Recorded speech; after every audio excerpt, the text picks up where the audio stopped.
Hello बच्चों, चलिए प्रश्न को पढ़ते हैं। इसमें लिखा निम्नलिखित को नापने के लिए किसी एक विधि का सुझाव दें। तो बच्चों, सूर्य से चंद्रमा की दूरी हम कैसे नाप सकते हैं? तो चलिए बच्चों, इस प्रश्न की मूल अवधारणा को हम देख लेते हैं। बच्चों, इस प्रश्न की मूल अवधारणा में हम लंबन विधि समझ लेते हैं बच्चों, कि दूरी नापने की लंबन विधि क्या होती है बच्चों। तो इस विधि का प्रयोग जो है बच्चों, बहुत लंबी दूरियों को नापने के लिए प्रयुक्त किया जाता है। जैसे कि बच्चों, दो खगोलीय ग्रहों के बीच की दूरी बच्चों, जैसे पृथ्वी से किसी ग्रह की दूरी ज्ञात करना है या किसी तारे की दूरी ज्ञात करना है, तो बच्चों लंबन विधि का प्रयोग किया जाता है।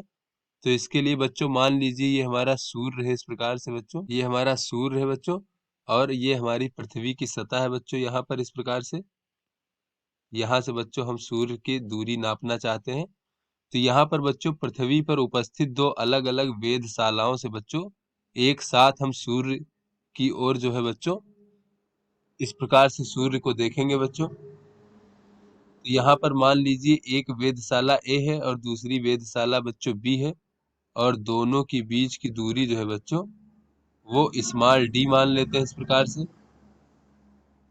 और बच्चों, दोनों ही वेधशालाओं से जो है हम एक साथ सूर्य को देखेंगे इस प्रकार से बच्चों। फिर बच्चों, इस वेधशाला भी से भी सूर्य को देखेंगे। तो बच्चों, इन वेधशालाओं से सूर्य को जो देखने की दिशा होगी बच्चों, तो उसको दिशा को नाप करके बच्चों हम ये कोण नाप लेंगे। ये कोण बच्चों हम थीटा मान लेते हैं।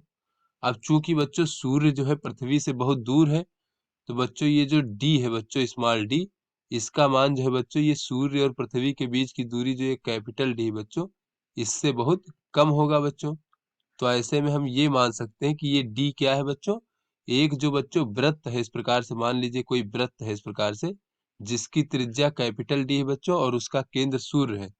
तो उस वृत्त का एक ये छोटा सा भाग है बच्चों, ए बी हमारा, जो एक छोटा सा चाप है।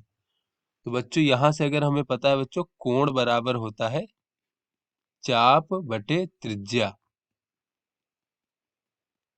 तो यहाँ से बच्चों ये थीटा बराबर हो जाएगा डी भागे कैपिटल डी। तो यहाँ से बच्चों कैपिटल डी का मान हमें प्राप्त हो जाएगा स्मॉल डी भागे थीटा। तो बच्चों, ये कैपिटल डी क्या है, जहाँ कैपिटल डी क्या है बच्चों, सूर्य और पृथ्वी के बीच की दूरी। तो बच्चों, ये जो डी है बच्चों, ये पृथ्वी पर उपस्थित दो वेधशालाओं के बीच की दूरी है, वो हमें ज्ञात होगा।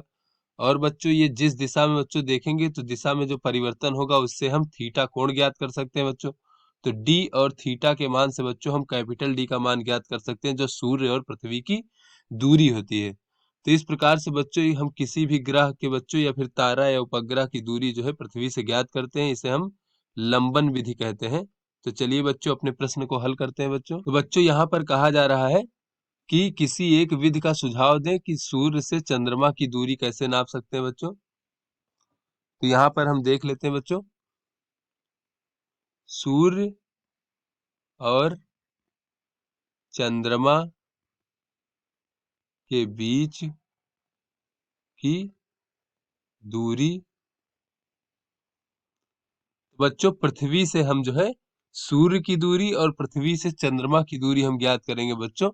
ऐसी स्थिति में जब ये पृथ्वी से चंद्रमा और सूर्य जो है परस्पर 90 डिग्री का कोण बना रहा हो, तो यहाँ पर बच्चों ये मान लीजिए हमारी पृथ्वी है, और बच्चों ये हमारा चंद्रमा है इस प्रकार से, और बच्चों यहाँ पर ये हमारा सूर्य मान लेते हैं बच्चों। तो बच्चों, जब ऐसी स्थिति आएगी, तब जो है बच्चों हम पृथ्वी से चंद्रमा और सूर्य की दूरी ज्ञात कर लेंगे, जब ये कोण हमारा 90 डिग्री हो जाएगा। तो बच्चों, इसको जो है हम D1 मान लेते हैं, कैपिटल D1, इसको हम कैपिटल D2 मान लेते हैं। तो यहाँ पर लिख लेंगे बच्चों, जब सूर्य और चंद्रमा जो है मिलकर पृथ्वी पर 90 डिग्री का कोण अंतरित करते हैं, जैसा कि बच्चों हम यहाँ पर चित्र में दिखाया है बच्चों, कि 90 डिग्री का कोण अंतरित कर रहे हैं, अंतरित करते हैं। तो ऐसी स्थिति में बच्चों लंबन विधि द्वारा पृथ्वी से सूर्य और चंद्रमा की दूरी ज्ञात कर लेंगे। तो बच्चों जैसा कि अभी हमने मूल अवधारणा में देखा बच्चों लंबन विधि, उस विधि से बच्चों पृथ्वी से दो अलग अलग वेधशालाओं से बच्चों लंबन विधि के प्रयोग द्वारा सूर्य और चंद्रमा की दूरी ज्ञात कर लेंगे। तो बच्चों पृथ्वी से सूर्य की दूरी जो है ये d1 है और पृथ्वी से चंद्रमा की दूरी d है। तो बच्चों ये सूर्य और चंद्रमा की दूरी जो है ये कैपिटल D मान लेते हैं इस प्रकार से। तो बच्चों ऐसे में पाइथागोरस प्रमेय का प्रयोग करेंगे बच्चों। पाइथागोरस प्रमेय से बच्चों ये कैपिटल D का वर्ग बराबर यानी कर्ण का वर्ग बराबर हो जाएगा बच्चों लंब का वर्ग धन बच्चों आधार का वर्ग। तो यहाँ से बच्चों सूर्य और चंद्रमा के बीच की दूरी, सूर्य और चंद्रमा की जो दूरी है बच्चों कैपिटल D का मान हमें ज्ञात हो जाएगा वर्गमूल d1 का वर्ग धन d2 का वर्ग। तो इस प्रकार से बच्चों हम सूर्य और चंद्रमा के बीच की दूरी ज्ञात कर सकते हैं। आशा करते हैं बच्चों आपको समझ में आ गया होगा। धन्यवाद।